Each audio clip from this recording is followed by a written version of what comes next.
Hey, I'm Huat, Hey, I'm Kaung Su.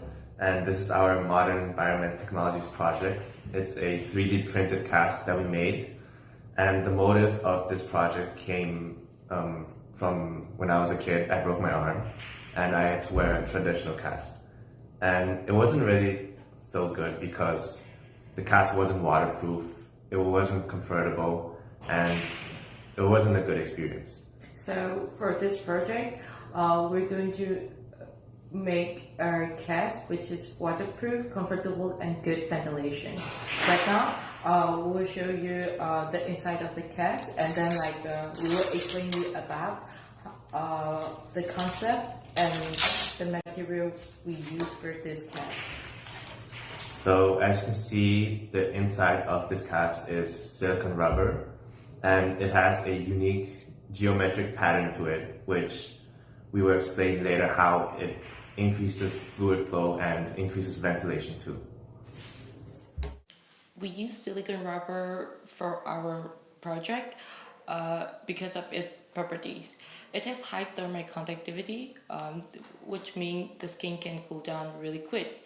And it has high tensile strength to hold the hand in place without breaking it. And it is water resistant and hydrophobic, so it will not be deformed easily, and the water will not stick to it, and it will dry very quickly. The most important thing for this project is the silicone rubber is physiologically inert, so it will not damage human skin when in contact with the skin, and so it will make the user comfortable. Because we wanted to allow our cast to have proper ventilation and fluid flow through it, we needed to design a special pattern that would allow this. This pattern would not only have to allow fluid flow through it, but also have enough surface area contact with the skin so that it could hold it in place. After some research, we found that the circular pattern similar to that of a Lego block would be the best for this. In order to understand why, we have to look at the mechanical energy balance. In the balance, the friction loss term is equal to the major losses plus the minor losses. The major loss is affected by the diameter of the pipe, which is why our circular pattern will have a large gap in between the blocks. The minor loss term is affected by the shape of the block. In the figure on the right, it shows that circular corners reduce the minor loss coefficients in comparison to square blocks. This also reduces the frictional loss, which in return allows more fluid to flow through it. So after searching on Amazon for a while, we found a product that matched our design, and this is what we used.